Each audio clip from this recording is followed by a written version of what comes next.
नमस्कार। खबरां दे इस बुलेटिन च तुहाडा स्वागत। मैं हां परमिंदर कौर। पहलां पेश ने चोण दीआं खबरां। प्रधानमंत्री नरेंद्र मोदी भलके कुशीनगर अंतरराष्ट्रीय हवाई अड्डे का उद्घाटन करेंगे।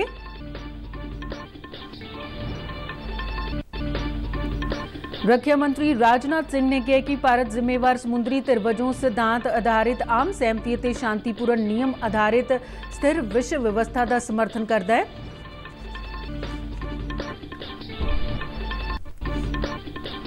भारत सरकार की मुद्रा योजना तहत मानसा जिले च लाभपात्रियों को 57 करोड़ रुपए तो वध के कर्जे दिते गए। पंजाब के मुख सकत्तर अनुरुद्ध तिवाड़ी ने डिप्टी कमिश्नरां नूं झोने की पराली नूं अग ना लाउण बारे किसानां नूं जागरूक करन लई आख्या है।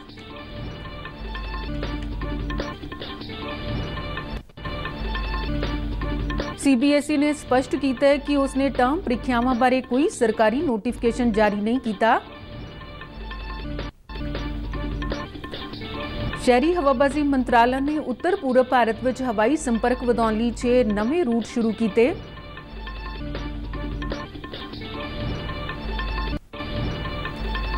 केरल के भारी वर्खा नाल प्रभावित इलाकों च राहत ते बचाव कार्य जंगी पद्धर ते जारी। हड़ां कारण मरण वालियां दी गिणती 27 हुई। ते हुण खबरां विस्तार नाल। प्रधानमंत्री नरेंद्र मोदी भलके कुशीनगर अंतरराष्ट्रीय हवाई अड्डे का उद्घाटन करेंगे। कुशीनगर वो जगह है जिथे गौतम बुद्ध नूं महापरिनिर्वाण प्राप्त होया सी। ये शहर बुद्ध सर्कट का एक महत्वपूर्ण हिस्सा है ते अंतरराष्ट्रीय हवाई अड्डा इस स्थान के विकास लई एक गेम चेंजर साबित होवेगा। नवां कुशीनगर अंतरराष्ट्रीय हवाई अड्डा पूर्वांचल खेतर के विकास में एक महत्वपूर्ण भूमिका निभाउण जा रहा है, जिसनूं सूबे का पछड़ा खेतर समझिया जाता है। अंतरराष्ट्रीय हवाई संपर्क देश भर के बोधी यात्रुओं लिए कुशीनगर नूं पहुंच योग बनाएगा। प्रधानमंत्री नरेंद्र मोदी की अगवाई हेठ उत्तराखंड पूरी तरह नाल योग लाभपात्रियों को कोविड-19 वैक्सीन की पहली डोज लगाने वाला सूबा बन गया है। इस प्राप्ति ते प्रधानमंत्री ने ट्वीट राही देवभूमि उत्तराखंड के लोगों को बधाई दी है। उन्होंने कहा कि कोविड खिलाफ देश की लड़ाई च उत्तराखंड की यह उपलब्धि बेहद महत्वपूर्ण है। प्रधानमंत्री नरेंद्र मोदी ने आस प्रगटाई है कि कोविड महामारी नाल लड़न विच साडी वैक्सीनेशन मुहिम सब तो वध प्रभावी साबित होने वाली है ते इस विच जन जन की हिस्सेदारी अहम है। केंद्रीय गृह मंत्री अमित शाह ने कल राष्ट्रीय सुरक्षा रणनीति कांफ्रेंस की प्रधानगी की थी। खुफिया ब्यूरो के हैडकुआटर विखे हुई इस मीटिंग च अंदरूनी सुरक्षा सामने दरपेश ਵੱਖ-ਵੱਖ चुनौतियां ते इन्हां नाल सख्ती नाल नजिठण दे उपावां ते चर्चा की गई। इस कांफ्रेंस ब्यूरो के कई सीनियर अधिकारी मौजूद सन। रक्षा मंत्री राजनाथ सिंह ने कहा कि जिम्मेवार समुद्री धिर वजों भारत सिद्धांत आधारित सहमति और शांतिपूर्ण मुक्त नियम आधारित स्थिर विश्व व्यवस्था का समर्थन करता है। रक्षा मंत्री ने दूजे जल सेना कमांडर सम्मेलन च ये विचार प्रगट किए ने। यह सम्मेलन कल नवी दिल्ली शुरू होया है। रक्षा मंत्री ने सम्मेलन के शुरुआती सैशन में नौसेना के कमांडरां दे नाल राष्ट्रीय सुरक्षा नाल संबंधित विषयों बारे विचार वटांदरा किया। सम्मेलन च भारतीय जल सेना नाल संबंधित सारे संचालित खेतरी कमांडर हाजिर सन।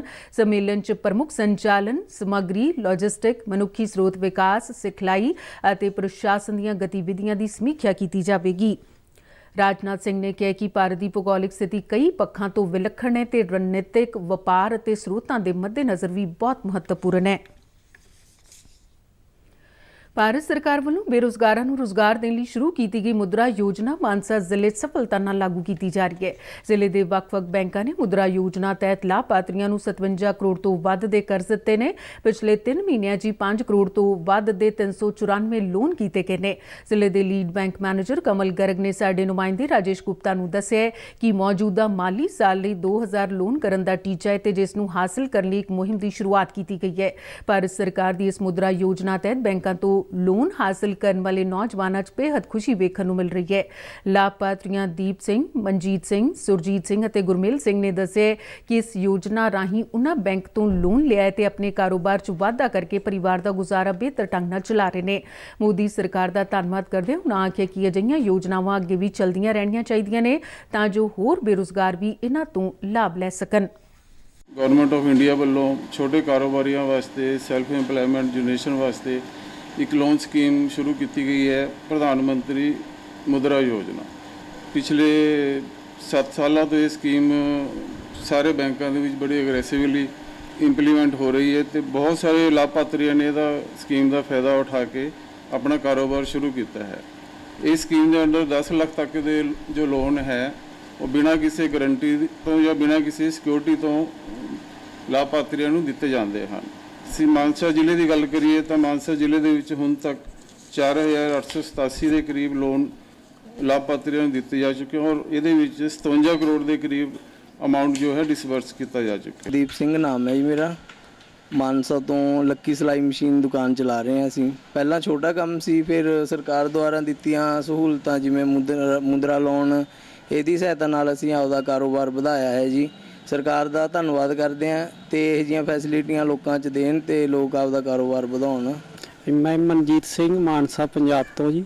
ਮੈਂ ਬੈਂਕ ਦੇ ਵਿੱਚੋਂ ਮੁੰਦਰਾ ਲੋਨ ਲਿਆ ਸੀ, ਜਿਸ ਨਾਲ ਮੈਂ ਆਪਦਾ ਕਾਰੋਬਾਰ ਜਿਹੜਾ ਛੋਟਾ ਸੀ ਉਹਨੂੰ ਹੋਰ ਵਧਾਇਆ ਗਾ। ਇਨਕਮ ਵਧੀ ਆ, ਜਿਹਦੇ ਨਾਲ ਮੈਂ ਆਪਦੇ ਪਰਿਵਾਰ ਦਾ ਪਾਲਣ ਪੋਸ਼ਣ ਸਹੀ ਢੰਗ ਨਾਲ ਵਧੀਆ ਕਰਨ ਲੱਗ ਗਿਆ ਹਾਂ। ਮੈਂ ਚਾਹੁੰਦਾ ਹਾਂ ਇਹ ਜਿਹੀਆਂ ਸਕੀਮਾਂ ਗੌਰਮੈਂਟ ਹੋਰ ਵੀ ਦੇਵੇ, ਹੋਰ ਨੌਜਵਾਨਾਂ ਨੂੰ ਦੇਵੇ ਵੱਧ ਚੜ੍ਹ ਕੇ ਤੇ ਵਧਾਏ, ਜਿਹਦੇ ਨਾਲ ਨੌਜਵਾਨ ਤੇ ਸਾਡੇ ਵਰਗੇ ਹੋਰ ਦੁਕਾਨਦਾਰ ਆਪਦਾ ਬਿਜ਼ਨਸ ਨੂੰ ਹੋਰ ਅੱਗੇ ਵਧਾ ਸਕਣ।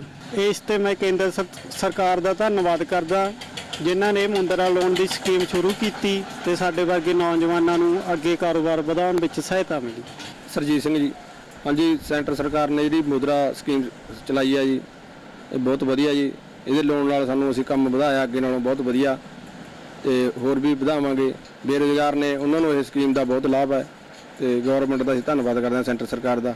ਮੈਂ ਗੁਰਮੇਲ ਸਿੰਘ ਬੋਲ ਰਿਹਾ ਜੀ। ਸੈਂਟਰ ਸਰਕਾਰ ਤੋਂ ਲੋਨ ਲੈਤਾ। ਪਹਿਲਾਂ ਸਾਡਾ ਕੰਮ ਛੋਟਾ ਸੀਗਾ, ਮੁਦਰਾ ਲੋਨ ਲੈਤਾ ਜੀ, ਵੀ ਉਸ ਤੋਂ ਬਾਅਦ ਕਾਰੋਬਾਰ ਅਸੀਂ ਵਧਾਇਆ। ਸਾਡਾ ਵਧੀਆ ਕੰਮ ਚੱਲ ਰਿਹਾ।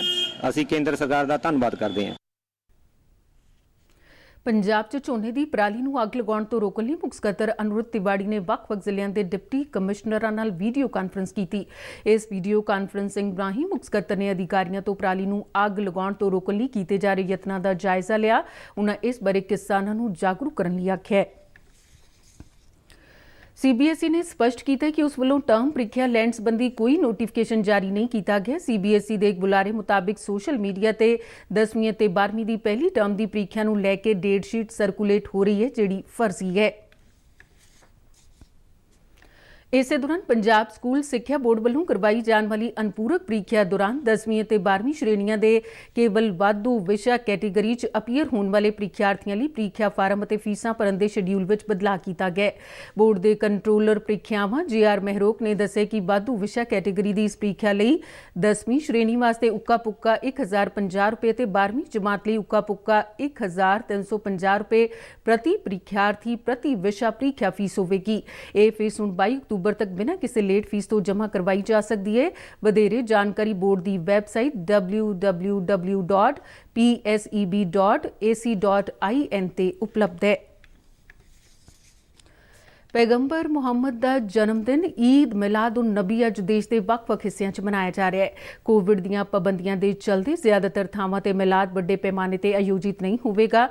ਇਸ ਮੌਕੇ ਰਾਸ਼ਟਰਪਤੀ ਰਾਮਨਾਥ ਕੋਵਿੰਦ ਅਤੇ ਉਪ ਰਾਸ਼ਟਰਪਤੀ M ਵੈਂਕਈਆ ਨਾਇਡੂ ਨੇ ਸਮੁੱਚੇ ਦੇਸ਼ ਵਾਸੀਆਂ, ਖਾਸ ਤੌਰ ਤੇ ਮੁਸਲਿਮ ਭਰਾਵਾਂ ਤੇ ਭੈਣਾਂ ਨੂੰ ਮੁਬਾਰਕਬਾਦ ਦਿੱਤੀ ਹੈ। ਸ਼ਹਿਰੀ ਹਵਾਬਾਜ਼ੀ ਮੰਤਰੀ ਜੋਤਿਰਾਦਿੱਤਿਆ ਸਿੰਧੀਆ ਨੇ ਬੀਤੇ ਦਿਨੀ ਉੱਤਰ ਪੂਰਬ ਭਾਰਤ ਵਿੱਚ ਹਵਾਈ ਸੰਪਰਕ ਵਧਾਉਣ ਲਈ 6 ਰੂਟ ਸ਼ੁਰੂ ਕਰਨ ਲਈ ਵਰਚੁਅਲੀ ਹਰੀ ਝੰਡੀ ਦਿਖਾਈ ਹੈ। ਇਹ ਰੂਟ ਹਨ ਕੋਲਕਾਤਾ ਤੋਂ ਗੁਹਾਟੀ, ਗੁਹਾਟੀ ਤੋਂ ਆਈਜ਼ੋਲ, ਆਈਜ਼ੋਲ ਤੋਂ ਸ਼ਿਲੌਂਗ, ਸ਼ਿਲੌਂਗ ਤੋਂ ਆਈਜ਼ੋਲ, ਆਈਜ਼ੋਲ ਤੋਂ ਗੁਹਾਟੀ ਅਤੇ ਗੁਹਾਟੀ ਤੋਂ ਕੋਲਕਾਤਾ। ਸ਼ਹਿਰੀ ਹਵਾਬਾਜ਼ੀ ਮੰਤਰਾਲਾ ਨੇ ਆਖਿਆ ਕਿ ਇਹ ਹਵਾਈ ਸੰਪਰਕ ਦੀ ਮੰਗ ਖੇਤਰ ਦੇ ਲੋਕਾਂ ਦੀ ਬਹੁਤ ਦੇਰ ਤੋਂ ਲੰਬਿਤ ਸੀ, ਜੋ ਹੁਣ ਪੂਰੀ ਹੋ ਗਈ ਹੈ। ਇਸ ਮੌਕੇ ਤੇ ਬੋਲਦਿਆਂ ਸਿੰਧੀਆ ਨੇ ਕਿਹਾ ਕਿ 2014 ਚ ਉੱਤਰ ਪੂਰਬ ਵਿੱਚ ਕੇਵਲ 6 ਹਵਾਈ ਅੱਡੇ ਸੰਚਾਲਿਤ ਸਨ, ਜੋ ਪਿਛਲੇ 7 ਸਾਲਾਂ ਦੇ ਥੋੜੇ ਜਿਹੇ ਸਮੇਂ 'ਚ ਵੱਧ ਕੇ 15 ਹੋ ਗਏ ਨੇ। ਉਨ੍ਹਾਂ ਆਖਿਆ ਕਿ ਇਹ ਉਜਾਗਰ ਕਰਦਾ ਹੈ ਕਿ ਸਰਕਾਰ ਉੱਤਰ ਪੂਰਬੀ ਸੂਬਿਆਂ ਨੂੰ ਬਣਦਾ ਮਹੱਤਵ ਦੇ ਰਹੀ ਹੈ। ਮੰਤਰੀ ਨੇ ਕਿਹਾ ਕਿ ਕ੍ਰਿਸ਼ੀ ਉਡਾਨ ਯੋਜਨਾ ਤਹਿਤ ਖੇਤਰ ਵਿੱਚ ਬਰਾਮਦ ਮੌਕਿਆਂ ਨੂੰ ਵਧਾਉਣ ਲਈ 16 ਹਵਾਈ ਅੱਡਿਆਂ ਦੀ ਪਛਾਣ ਕੀਤੀ ਗਈ ਹੈ। ਕੇਰਲ ਦੇ ਭਾਰੀ ਵਰਖਾ ਨਾਲ ਪ੍ਰਭਾਵਿਤ ਇਲਾਕਿਆਂ 'ਚ ਰਾਹਤ ਤੇ ਬਚਾਅ ਕਾਰਜ ਜ਼ੋਰਾਂ ਤੇ ਨੇ। ਸੂਬੇ 'ਚ ਵਰਖਾ ਨਾਲ ਸੰਬੰਧਿਤ ਹੋਈਆਂ ਘਟਨਾਵਾਂ 'ਚ ਮਰਨ ਵਾਲਿਆਂ ਦੀ ਗਿਣਤੀ 27 ਹੋ ਗਈ ਹੈ। ਹੜ੍ਹਾਂ ਕਾਰਨ ਸਭ ਤੋਂ ਵੱਧ ਪ੍ਰਭਾਵਿਤ ਜ਼ਿਲ੍ਹਿਆਂ ਕੁਟਿਅਮ, ਇਡੁੱਕੀ ਅਤੇ ਪਠਨਮਥਿੱਟਾ ਵਿੱਚ ਬਚਾਅ ਤੇ ਰਾਹਤ ਕਾਰਜ ਜੰਗੀ ਪੱਧਰ ਤੇ ਜਾਰੀ ਨੇ। ਇਡੁੱਕੀ ਜ਼ਿਲ੍ਹੇ ਦੇ ਕੋਕਿਆਰ ਵਿੱਚ ਟਿੱਗਾਂ ਡਿੱਗਣ ਕਾਰਨ ਲਾਪਤਾ ਵਿਅਕਤੀਆਂ ਨੂੰ ਲੱਭਣ ਲਈ ਭਾਲ ਸੰਚਾਲਨ ਜਾਰੀ ਹੈ। ਇਨ੍ਹਾਂ ਜ਼ਿਲ੍ਹਿਆਂ 'ਚ ਦਰਿਆਵਾਂ 'ਚ ਪਾਣੀ ਦਾ ਪੱਧਰ ਵਧਣ ਕਾਰਨ ਇਡੁੱਕੀ ਅਤੇ ਐਡਮਲਿਆਰ ਡੈਮਾਂ ਦੇ ਸ਼ਟਰ ਅੱਜ ਖੋਲ੍ਹੇ ਜਾਣਗੇ। ਦਰਿਆ ਦੇ ਨਾਲ ਲੱਗਦੇ ਇਲਾਕਿਆਂ 'ਚ ਲੋਕਾਂ ਨੂੰ ਚੇਤਾਵਨੀ ਜਾਰੀ ਕੀਤੀ ਗਈ ਹੈ। ਇਸੇ ਦੌਰਾਨ ਹਿਮਾਚਲ ਪ੍ਰਦੇਸ਼ ਦੇ ਕਬਾਇਲੀ ਜ਼ਿਲ੍ਹੇ ਲਾਹੌਲ ਸਪੀਤੀ ਦੇ ਕਈ ਇਲਾਕਿਆਂ 'ਚ ਬਰਫ਼ਬਾਰੀ ਅਤੇ ਮੀਂਹ ਪਿਆ। ਇਸ ਨੂੰ ਦੇਖਦਿਆਂ ਜ਼ਿਲ੍ਹੇ ਦੇ ਡਿਪਟੀ ਕਮਿਸ਼ਨਰ ਨੀਰਜ ਕੁਮਾਰ ਨੇ ਲੋਕਾਂ ਨੂੰ ਯਾਤਰਾ ਕਰਨ ਤੋਂ ਪਰਹੇਜ਼ ਕਰਨ ਦੀ ਸਲਾਹ ਦਿੱਤੀ ਹੈ। ਭਾਰਤ ਸਰਕਾਰ ਵੱਲੋਂ ਮਨਾਏ ਜਾ ਰਹੇ ਆਜ਼ਾਦੀ ਕਾ ਅੰਮ੍ਰਿਤ ਮਹੋਤਸਵ ਦੀ ਲੜੀ 'ਚ ਨਹਿਰੂ ਯੁਵਾ ਕੇਂਦਰ ਦੇ ਕਲੀਨ ਇੰਡੀਆ ਪ੍ਰੋਗਰਾਮ ਤਹਿਤ ਫਤਿਹਗੜ੍ਹ ਸਾਹਿਬ ਵਿਖੇ ਪਲਾਸਟਿਕ ਦੇ ਲਿਫਾਫੇ ਅਤੇ ਹੋਰ ਕੂੜਾ ਕਰਕਟ ਇਕੱਠਾ ਕਰਨ ਲਈ ਇੱਕ ਮੁਹਿੰਮ ਚਲਾਈ ਗਈ ਹੈ। ਇਸ ਮੁਹਿੰਮ 'ਚ ਵੱਖ-ਵੱਖ ਕਲੱਬਾਂ ਦੇ ਪ੍ਰਤੀਨਿਧ ਸ਼ਾਮਲ ਹੋਏ। ਨਹਿਰੂ ਯੁਵਾ ਕੇਂਦਰ ਨਵੀਂ ਦਿੱਲੀ ਤੋਂ ਐਗਜ਼ੀਕਿਊਟਿਵ ਡਾਇਰੈਕਟਰ ਕਲਪਨਾ ਸਿੰਘ ਨੇ ਕੇਂਦਰ ਦੇ ਵਲੰਟੀਅਰਾਂ ਦੀ ਹੌਸਲਾ ਅਫਜ਼ਾਈ ਕੀਤੀ ਤੇ ਸਫਾਈ ਅਭਿਆਨ ਵਿੱਚ ਖੁਦ ਵੀ ਹਿੱਸਾ ਲਿਆ। ਉਨ੍ਹਾਂ ਕਿਹਾ ਕਿ ਦੇਸ਼ ਨੂੰ ਪਲਾਸਟਿਕ ਮੁਕਤ ਬਣਾਉਣ ਦੇ ਮੰਤਵ ਨਾਲ ਭਾਰਤ ਸਰਕਾਰ ਵੱਲੋਂ ਇਹ ਪਹਿਲਕਦਮੀ ਕੀਤੀ ਗਈ ਹੈ। ਪੰਜਾਬ ਸਰਕਾਰ ਰਾਜ ਦੇ ਸਾਰੇ ਪਿੰਡਾਂ ਜਲ ਸਪਲਾਈ ਸਕੀਮਾਂ ਲਈ ਇਸ ਸਾਲ 1 ਅਕਤੂਬਰ ਤੋਂ ਮੁਫਤ ਬਿਜਲੀ ਮੁਹੱਈਆ ਕਰਵਾਵੇਗੀ। ਮੁੱਖ ਮੰਤਰੀ ਚਰਨਜੀਤ ਸਿੰਘ ਚੰਨੀ ਦੀ ਪ੍ਰਧਾਨਗੀ ਹੇਠ ਚੰਡੀਗੜ੍ਹ 'ਚ ਹੋਈ ਮੰਤਰੀ ਮੰਡਲ ਦੀ ਬੈਠਕ ਦੌਰਾਨ ਇਹ ਫੈਸਲਾ ਲਿਆ ਗਿਆ। ਇੱਕ ਸਰਕਾਰੀ ਬੁਲਾਰੇ ਨੇ ਦੱਸਿਆ ਕਿ ਇਸ ਨਾਲ ਸੂਬੇ ਦੇ ਖਜ਼ਾਨੇ ਤੇ ਸਾਲਾਨਾ 440 ਕਰੋੜ ਰੁਪਏ ਦਾ ਬੋਝ ਪਵੇਗਾ। ਬੁਲਾਰੇ ਨੇ ਦੱਸਿਆ ਕਿ ਪਿੰਡੂ ਜਲ ਸਪਲਾਈ ਸਕੀਮਾਂ ਦੀਆਂ ਸੇਵਾ ਦਰਾਂ 70% ਘਟਾਉਣ ਨੂੰ ਵੀ ਪ੍ਰਵਾਨਗੀ ਦਿੱਤੀ ਗਈ ਹੈ ਅਤੇ ਸ਼ਹਿਰੀ ਇਲਾਕਿਆਂ 'ਚ ਸਾਰੇ ਵਰਗਾਂ ਦੇ ਘਰੇਲੂ ਕੁਨੈਕਸ਼ਨਾਂ ਲਈ ਪੀਣ ਵਾਲੇ ਪਾਣੀ ਦੀਆਂ ਦਰਾਂ ਘਟਾ ਕੇ 50 ਰੁਪਏ ਪ੍ਰਤੀ ਮਹੀਨਾ ਕੀਤੀਆਂ ਗਈਆਂ ਨੇ। ਪੰਜਾਬ ਦੇ ਮੈਡੀਕਲ ਸਿੱਖਿਆ ਤੇ ਖੋਜ ਮੰਤਰੀ ਡਾਕਟਰ ਰਾਜਕੁਮਾਰ ਵੇਰਕਾ ਨੇ ਸਰਕਾਰੀ ਮੈਡੀਕਲ ਕਾਲਜ ਅੰਮ੍ਰਿਤਸਰ ਵਿੱਚ ਚੱਲ ਰਹੇ ਵਿਕਾਸ ਪ੍ਰੋਜੈਕਟਾਂ ਦੇ ਕੰਮ ਵਿੱਚ ਤੇਜ਼ੀ ਲਿਆਉਣ ਲਈ ਅਧਿਕਾਰੀਆਂ ਨੂੰ ਨਿਰਦੇਸ਼ ਦਿੱਤੇ ਨੇ। ਸਰਕਾਰ ਵੱਲੋਂ ਇਸ ਕਾਲਜ ਤੇ ਹਸਪਤਾਲ ਵਾਸਤੇ 341 ਕਰੋੜ 50 ਲੱਖ ਰੁਪਏ ਦੇ ਪ੍ਰੋਜੈਕਟਾਂ ਦੀ ਵਿਵਸਥਾ ਕੀਤੀ ਗਈ ਹੈ। ਉਹ ਮੈਡੀਕਲ ਸਿੱਖਿਆ ਤੇ ਖੋਜ ਵਿਭਾਗ ਦੇ ਵਿਕਾਸ ਕਾਰਜਾਂ ਦੀ ਸਮੀਖਿਆ ਲਈ ਚੰਡੀਗੜ੍ਹ 'ਚ ਉੱਚ ਅਧਿਕਾਰੀਆਂ ਨਾਲ ਇੱਕ ਮੀਟਿੰਗ ਦੀ ਪ੍ਰਧਾਨਗੀ ਕਰ ਰਹੇ ਸਨ। ਇਸ ਮੀਟਿੰਗ 'ਚ Baba Farid University of Health Sciences Faridkot ਦੇ ਉਪ ਕੁਲਪਤੀ ਡਾਕਟਰ ਰਾਜ ਬਹਾਦਰ ਤੇ ਮੈਡੀਕਲ ਸਿੱਖਿਆ ਤੇ ਖੋਜ ਵਿਭਾਗ ਦੇ ਡਾਇਰੈਕਟਰ ਡਾਕਟਰ ਅਵਨੀਸ਼ ਕੁਮਾਰ ਵੀ ਮੌਜੂਦ ਸਨ। ਪੰਜਾਬ ਦੇ ਵਿਸ਼ੇਸ਼ ਮੁੱਖ ਸਕੱਤਰ ਰਮਨੀਤ ਕੌਰ ਨੇ ਨਵਾਂ ਸ਼ਹਿਰ ਜ਼ਿਲ੍ਹੇ ਝੋਨੇ ਦੀ ਖਰੀਦ ਪ੍ਰਕਿਰਿਆ ਦਾ ਜਾਇਜ਼ਾ ਲਿਆ। ਉਨ੍ਹਾਂ ਕਿਹਾ ਕਿ ਪੰਜਾਬ ਸਰਕਾਰ ਕਿਸਾਨਾਂ ਦੀ ਫਸਲ ਦਾ ਦਾਣਾ ਖਰੀਦੇਗੀ ਤੇ ਇਸ ਖਰੀਦ ਪ੍ਰਕਿਰਿਆ ਦੌਰਾਨ ਕਿਸਾਨਾਂ ਨੂੰ ਕੋਈ ਮੁਸ਼ਕਿਲ ਨਹੀਂ ਆਉਣ ਦਿੱਤੀ ਜਾਵੇਗੀ। ਉਨ੍ਹਾਂ ਜ਼ਿਲ੍ਹੇ 'ਚ ਖਰੀਦ ਪ੍ਰਕਿਰਿਆ ਦਾ ਜਾਇਜ਼ਾ ਲੈਂਦਿਆਂ ਅਧਿਕਾਰੀਆਂ ਨੂੰ ਲੋੜੀਂਦੇ ਦਿਸ਼ਾ ਨਿਰਦੇਸ਼ ਵੀ ਦਿੱਤੇ। ਚਾਲੂ ਖਰੀਦ ਸੀਜ਼ਨ ਦੌਰਾਨ 17 ਅਕਤੂਬਰ ਤੱਕ 56.62 ਲੱਖ ਮੀਟ੍ਰਿਕ ਟਨ ਤੋਂ ਵੱਧ ਝੋਨਾ ਖਰੀਦਿਆ ਗਿਆ। ਇਹ ਖਰੀਦ ਪੰਜਾਬ, ਚੰਡੀਗੜ੍ਹ, ਹਰਿਆਣਾ, ਹਿਮਾਚਲ ਪ੍ਰਦੇਸ਼ ਸਮੇਤ ਹੋਰ ਰਾਜਾਂ ਵਿੱਚ ਕੀਤੀ ਗਈ ਹੈ। ਘੱਟੋ ਘੱਟ ਸਮਰਥਨ ਮੁੱਲ ਤੇ 3,71,000 ਤੋਂ ਵੱਧ ਕਿਸਾਨਾਂ ਤੋਂ ਖਰੀਦੇ ਗਏ ਇਸ ਝੋਨੇ ਨਾਲ ਕਿਸਾਨਾਂ ਨੂੰ 11,099 ਕਰੋੜ 25 ਲੱਖ ਰੁਪਏ ਦੀ MSP ਕੀਮਤ ਦਾ ਲਾਭ ਮਿਲਿਆ ਹੈ। ਇਸੇ ਦੌਰਾਨ ਜਲੰਧਰ ਦੇ ਡਿਪਟੀ ਕਮਿਸ਼ਨਰ ਘਨਸ਼ਿਆਮ ਥੋਰੀ ਨੇ ਆਖਿਆ ਕਿ ਆਜ਼ਾਦੀ ਕਾ ਅੰਮ੍ਰਿਤ ਮਹੋਤਸਵ ਦੇ ਹਿੱਸੇ ਵਜੋਂ ਆਜ਼ਾਦੀ ਦੀ 75ਵੀਂ ਵਰ੍ਹੇਗੰਢ ਮਨਾਉਣ ਲਈ ਲੜੀਵਾਰ ਸਮਾਗਮਾਂ ਦਾ ਆਯੋਜਨ ਕੀਤਾ ਜਾਵੇਗਾ। ਜਲੰਧਰ 'ਚ ਇੱਕ ਮੀਟਿੰਗ ਦੌਰਾਨ ਉਨ੍ਹਾਂ ਵੱਖ-ਵੱਖ ਵਿਭਾਗਾਂ ਨੂੰ ਅਗਸਤ 2023 ਤੱਕ ਦੀਆਂ ਸਾਰੀਆਂ ਗਤੀਵਿਧੀਆਂ ਨੂੰ ਸੂਚੀਬੱਧ ਕਰਦੇ ਹੋਏ ਸਮਾਗਮਾਂ ਦਾ ਕੈਲੰਡਰ ਤਿਆਰ ਕਰਨ ਲਈ ਕਿਹਾ। ਡੇਰਾ ਸੱਚਾ ਸੌਦਾ ਦੇ ਸਾਬਕਾ ਪ੍ਰਬੰਧਕ ਰਣਜੀਤ ਸਿੰਘ ਹੱਤਿਆ ਮਾਮਲੇ 'ਚ ਪੰਚਕੂਲਾ ਦੀ CBI ਅਦਾਲਤ ਨੇ ਮੁੱਖ ਦੋਸ਼ੀ ਗੁਰਮੀਤ ਰਾਮ ਰਹੀਮ ਸਮੇਤ ਹੋਰਨਾਂ 4 ਦੋਸ਼ੀਆਂ ਨੂੰ ਉਮਰ ਕੈਦ ਦੀ ਸਜ਼ਾ ਸੁਣਾਈ ਹੈ। ਇਸ ਤੋਂ ਇਲਾਵਾ ਗੁਰਮੀਤ ਰਾਮ ਰਹੀਮ ਨੂੰ 31 ਲੱਖ ਅਤੇ ਹੋਰਨਾਂ ਨੂੰ 50-50 ਹਜ਼ਾਰ ਰੁਪਏ ਦਾ ਜੁਰਮਾਨਾ ਵੀ ਭਰਨਾ ਹੋਵੇਗਾ। ਮ੍ਰਿਤਕ ਰਣਜੀਤ ਸਿੰਘ ਦੇ ਪਰਿਵਾਰ ਨੂੰ ਤਕਰੀਬਨ 19 ਸਾਲ ਬਾਅਦ ਇਨਸਾਫ ਮਿਲਿਆ ਹੈ। ਖਬਰਾਂ ਦੇ ਬੁਲੇਟਿਨ ਸਾਡੇ ਦਰਸ਼ਕ RNU-DDK ਜਲੰਧਰ ਦੇ YouTube ਚੈਨਲ, Facebook ਪੇਜ ਅਤੇ Twitter ਹੈਂਡਲ ਤੇ ਵੀ ਦੇਖ ਸਕਦੇ ਨੇ। ਤੇ ਬੁਲੇਟਿਨ ਦੇ ਅਖੀਰ ਵਿੱਚ ਚੋਣਵੀਆਂ ਖਬਰਾਂ ਇੱਕ ਵਾਰ ਫੇਰ ਤੋਂ। ਪ੍ਰਧਾਨ ਮੰਤਰੀ ਨਰਿੰਦਰ ਮੋਦੀ ਭਲਕੇ ਕੁਸ਼ੀਨਗਰ ਅੰਤਰਰਾਸ਼ਟਰੀ ਹਵਾਈ ਅੱਡੇ ਦਾ ਉਦਘਾਟਨ ਕਰਨਗੇ।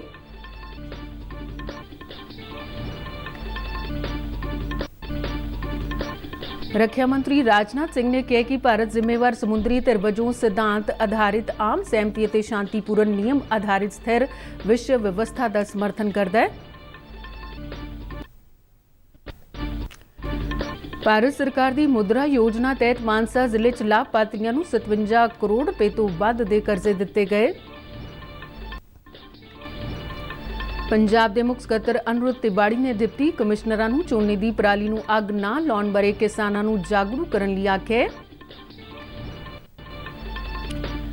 CBSE ਨੇ ਸਪਸ਼ਟ ਕੀਤਾ ਕਿ ਉਸਨੇ ਟਰਮ ਪ੍ਰੀਖਿਆਵਾਂ ਬਾਰੇ ਕੋਈ ਸਰਕਾਰੀ ਨੋਟੀਫਿਕੇਸ਼ਨ ਜਾਰੀ ਨਹੀਂ ਕੀਤਾ। ਸ਼ਹਿਰੀ ਹਵਾਬਾਜ਼ੀ ਮੰਤਰਾਲਾ ਨੇ ਉੱਤਰ ਪੂਰਬ ਭਾਰਤ 'ਚ ਹਵਾਈ ਸੰਪਰਕ ਵਧਾਉਣ ਲਈ 6 ਨਵੇਂ ਰੂਟ ਸ਼ੁਰੂ ਕੀਤੇ।